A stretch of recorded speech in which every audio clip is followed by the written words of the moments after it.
Marcus Webb had spent 15 years chasing light through deserts and canyons. His photographs had graced National Geographic and museum exhibitions, but nothing compared to what he sought now. The golden hour in Wadi Rum, where red sandstone cliffs transformed into molten copper beneath the setting sun. He traveled alone, always alone, believing that solitude sharpened his eye and deepened his connection to wild places. That September morning, as he navigated a narrow gorge between towering rock formations, Marcus noticed something peculiar. A hairline fracture in the cliff face, barely visible unless the sun hit it at the precise angle where he stood. His curiosity, that restless itch that had defined his career, pulled him closer. The crack widened as he traced it upward with his fingers, discovering handholds worn smooth by centuries of touch. Without hesitation, he began to climb. The stone gave way. His body plummeted through darkness for what felt like an eternity but lasted only seconds. He landed hard on packed earth, the impact forcing air from his lungs. Pain lanced through his ribs and left shoulder. For several minutes, Marcus lay still, assessing damage and breathing through the agony. The ceiling of his prison remained invisible above. Only a narrow shaft of daylight pierced the blackness, casting a single spotlight on the ground beside him. As his eyes adjusted, Marcus reached for his camera bag, miraculously intact, and extracted a flashlight.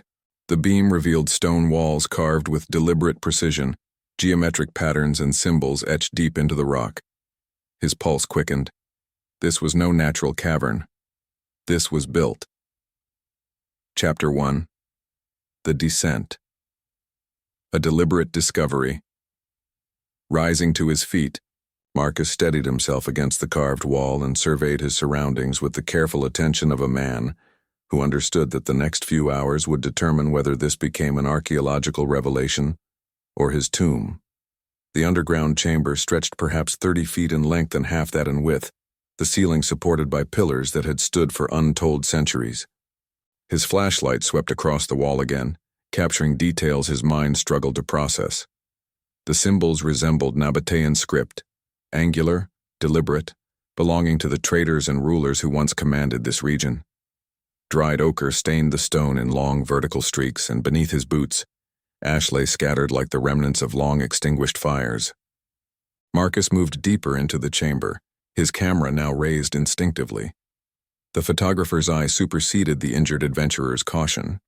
He documented everything: the geometric precision of carved lines, the arrangement of stones, the placement of what appeared to be ceremonial braziers now hollow and disintegrating. Then he saw it. At the chamber's far end, elevated on a stone platform and framed by pillars carved to resemble standing sentinels, sat a throne. The word seemed inadequate for the sculptural brutality of it. A seat carved from a single massive block of sandstone, its surfaces weathered by time, but deliberately crafted. The armrests terminated in stone lions, their manes barely recognizable beneath centuries of erosion. The seat itself bore a dark stain across its surface, deep brown and oxidized, spreading from the center in a pattern that suggested pooling. Marcus's breath caught. He had encountered enough crime scenes in his research, consulting with archaeologists and historians, to recognize the unmistakable signature of blood, now dried to the color of rust, preserved in the stable underground environment for what could only be centuries. Above the throne, carved into the rock face in large, commanding letters, ran a line of text. Nabatean, definitely. Marcus had enough knowledge to recognize fragments, but the meaning eluded him. He photographed it carefully, positioning his flashlight to cast the letters into sharp relief. The crack in the ceiling above remained his lifeline. Marcus pulled himself up the worn handholds, emerging onto the canyon floor as the sun dipped lower. He needed help now, someone versed in ancient languages, someone capable of verifying what he'd found before the location could be disturbed or, worse, exploited by those with less scrupulous intentions. As he reached his vehicle parked a kilometer away, Marcus noticed fresh tire tracks in the dust that hadn't been there that morning. Someone else had passed through Wadi Rum that day, stopping at points that suggested deliberate reconnaissance rather than casual tourism. He wasn't alone in knowing about this place, and that realization sent ice through his veins. Chapter 2. The expert arrives, verification and complication. Dr. Amira Khalil had spent 23 years studying Nabatean civilization from her office at the University of Jordan. When Marcus's email arrived with photographs, she recognized the chamber's potential significance immediately. Within 48 hours, she was standing beside him at the crack in the cliff face, equipment in hand, skepticism in her eyes. "If this is real," she said, examining the handholds and the narrow shaft above, "we're looking at something that remained hidden through 2,000 years of desert storms, invasions, and systematic looting. That demands explanation." They descended together, Marcus guiding her through the darkness. Amira's reaction to the chamber itself was immediate. A sharp intake of breath, a whisper in Arabic that might have been a prayer or a curse. She spent 3 hours photographing and sketching, her scientific precision a contrast to Marcus's intuitive artistry. She paid particular attention to the throne and the stained surface, running her fingers across the oxidized residue without touching it directly. "This is ritualistic," Amira said finally, her voice carrying certainty. The geometry of the chamber, the placement of the throne, the braziers, this was sacred space. The staining. She paused, glancing at Marcus. It could be blood, animal or human. Time has rendered it impossible to determine from visual inspection alone. But the quantity and distribution suggest ceremony, perhaps sacrifice, perhaps execution. Marcus told her about the tire tracks. Amira's expression hardened. "We need to document everything today and file an official report tomorrow," she said. "Once the Ministry of Tourism and the Department of Antiquities know, this site gains legal protection. Until then, it's vulnerable." They worked through the night, climbing out only as the first light broke across Wadi Rum's red cliffs. Exhausted and exhilarated, Marcus and Amira sat in her vehicle with coffee growing cold between them. "That inscription above the throne," Amira said, scrolling through her photographs. "I've identified several words. One appears multiple times. Katra. It means the executed or the severed. And there's a name repeated in the text. I need to consult primary sources, but I believe this chamber documents the death of a Nabatean ruler, someone whose execution was so significant that an entire sanctuary was sealed away to preserve the record." The implication hung between them. They had discovered not just an archaeological site, but a crime scene from the ancient world, preserved in perfect detail for millennia, waiting for the precise moment when a photographer's misstep would tear it open. Chapter 3. The inscription revealed what the stones whispered. Amira translated the inscription over 3 days of comparative research and consultation with colleagues from the Jordan National Museum. The chamber revealed its history in stone and symbol. The throne belonged to Malik al-Harith, a Nabatean prince who ruled Petra and the surrounding territories in the 3rd century. The inscription, carved with purposeful permanence, documented his ritual execution, not an ordinary killing, but a ceremonial act designed to cleanse the kingdom of his influence after he had attempted to usurp his father's throne. The dried blood on the seat, Amira explained, likely belonged to him. The ash surrounding the chamber had been scattered deliberately, a symbolic act combining fire with the memory of the dead, binding the prince's spirit to the stone itself through ritual, rather than allowing him a proper burial. The Nabateans believed that denying a man access to the afterlife was the ultimate punishment. This chamber was sealed intentionally, Amira told Marcus as they prepared a formal report. The crack through which you fell was likely natural, a fissure that opened centuries after the chamber was closed. The Nabateans buried this place deliberately, hoping it would remain hidden forever.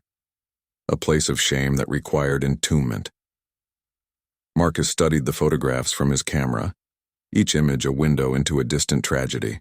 The precision with which Malik al-Harith's execution had been documented, not in written records but in stone itself, spoke to an ancient world less alien than most believed. Politics, ambition, power, and the brutal consequences of challenging authority. The throne itself became a monument to defeat, preserved in darkness as a warning and a memorial simultaneously. The report was filed on October 16th. Within hours, the ministry moved to secure the site.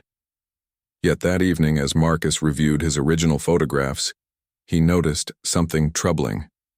In the background of one image, barely visible in the shaft of daylight descending into the chamber, stood a figure.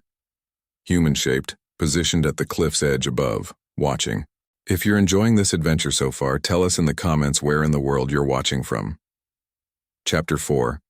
The Rival. A question of ownership. The figure in the photograph was Dr. Heinrich Volker, a German archaeologist whose reputation existed in the gray spaces between legitimate scholarship and private acquisition. He had been pursuing Nabatean sites for a decade, always appearing months before official discoveries were announced, always claiming prior knowledge, always offering generous funding to excavations that mysteriously lost artifacts to private collections. When Amira received his email 3 days after filing the report, she recognized the threat immediately. "He's offering collaborative research on a co-discovery basis," she told Marcus, her voice tight with controlled anger. Translation: he wants access to the chamber before the ministry completes its initial survey. He wants to be there when we remove anything portable. The situation deteriorated rapidly. Volker filed a counterclaim with the Jordanian government, asserting that his research team had identified the site's location first, that Volker himself had been surveying the canyon weeks before Marcus's accidental discovery. The paperwork, technically sound though its origins remained questionable, demanded equal status in any excavation. The ministry, caught between competing interests and international academic pressure, convened a committee. Official excavation would be delayed pending resolution of the priority dispute.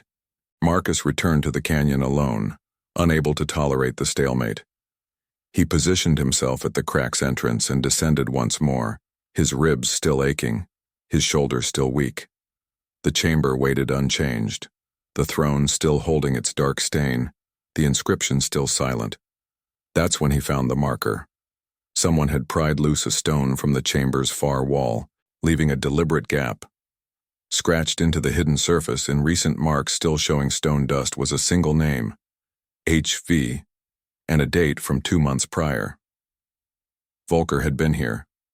Whether before or after Marcus's discovery became immaterial, he had violated the site, disturbed artifacts, left evidence of his presence. It was grave robbing wrapped in academic legitimacy. Marcus documented the vandalism, photographed the disturbed stone, and climbed out. He drove directly to the University of Jordan and showed Amira everything. "This changes everything," she said quietly. "This is criminal negligence. The ministry needs to know immediately, and they need to understand that further delays will only grant Volker more time to accomplish whatever he's actually after."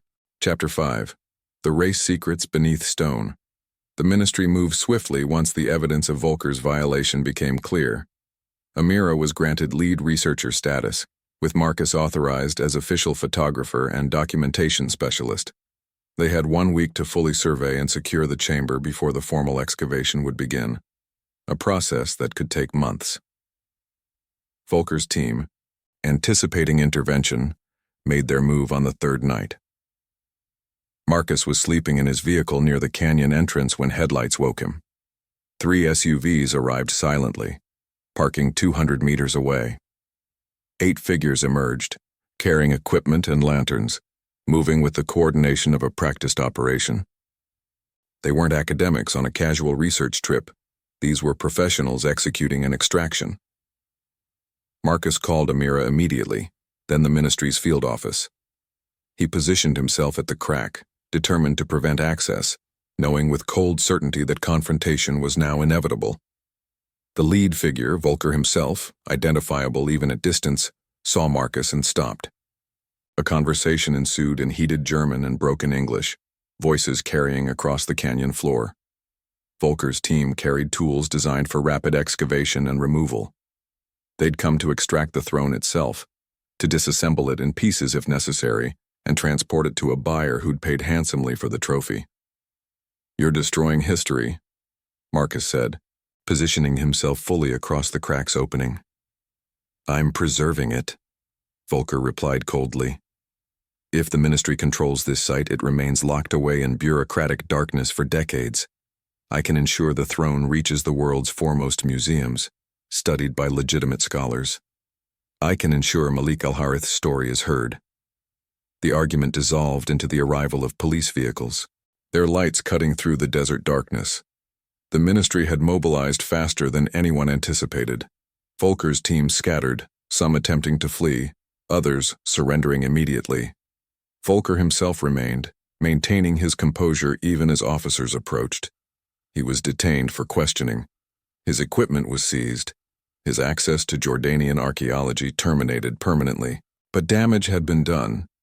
During the confrontation, Volker's team had placed hydraulic jacks against the chamber's nearest pillar. The stone had cracked, settling slightly, creating instability that threatened the structural integrity of the entire underground space. The ministry's structural engineers arrived at dawn and delivered urgent findings. The chamber was experiencing stress fractures. The settling had compromised several load-bearing pillars. The ceiling, which had stood for 2,000 years, could collapse within weeks or months if the damage wasn't stabilized immediately. They had days, possibly less, to extract everything of value before Malik Al-Harith's throne and the chamber itself became crushed ruins. Chapter 6. The legacy preserved the weight of history. The excavation became a controlled emergency. Amira led a team of conservators, engineers, and specialists in a race against geological collapse. The throne, despite Volker's attempted theft, remained intact. It was photographed obsessively, measured precisely, and analyzed for every possible artifact it contained. Beneath the seat, they discovered sealed clay vessels containing scrolls, records written in Nabatean script that dated the prince's execution to 262 AD. The scrolls documented not just the event itself, but Malik Al-Harith's political movements, his correspondence with allies, even his own writing justifying his claim to the throne. The Nabateans had sealed away not just a body and a throne, but an entire archive of evidence. The blood on the seat was indeed human. Testing confirmed it belonged to an individual of royal bearing, based on isotopic analysis. Malik Al-Harith's remains had never been buried. He had been left to decompose on the throne itself, a final humiliation before the chamber was sealed. As structural failure accelerated, the team worked without sleep. The throne was disassembled carefully, each stone catalogued. The pillars were reinforced with modern materials designed to prevent complete collapse. The clay vessels and scrolls were sealed in protective cases. The chamber's inscriptions were laser scanned in 3D detail, capturing every letter with perfect precision. On the seventh day, as the last artifact was removed, the nearest pillar finally failed. Stone collapsed inward, dust erupting from the crack above. The chamber, which had preserved Malik Al-Harith's memory for 2 millennia, began its final descent into oblivion. Within hours, the underground sanctuary became a rubble-filled cavity, the throne's empty platform now buried beneath tons of stone. But nothing was lost. Amira's team had documented everything. The scrolls provided unprecedented insight into 3rd-century Nabatean politics and society. Museums across the world would eventually display photographs and replicas, telling Malik Al-Harith's story to millions. Academic papers would emerge from the discovery, rewriting understood history. Marcus stood at the crack as dawn broke over Wadi Rum for the final time. The narrow opening where he'd fallen now led only to collapsed stone. Below, the throne sat in darkness, finally achieving the obscurity its creators had intended. But its significance, its meaning, its terrible human story had been transmitted beyond the chamber walls forever. "What did it feel like?" Amira asked, joining him at the cliff's edge. "When you fell?" Marcus considered the question carefully. Like the earth was opening to show us something it had been carrying alone for 2,000 years, a burden that needed sharing. The throne of Malik Al-Harith had been a monument to failure, to ambition punished, to power's limits. But in its preservation and revelation, it had become something else, a bridge between ancient and modern, between the triumphant narrative of history and its forgotten victims, between the visible world and the stories the earth keeps hidden until the moment arrives when someone falls through exactly the right crack. Malik Al-Harith would not be forgotten. His execution, which was meant to erase him, had instead been documented so thoroughly that his memory would outlast empires. The dried blood and ash had spoken across centuries, and the world had finally listened. Subscribe to our channel for more incredible tales of discovery and hidden history. See you in the next adventure.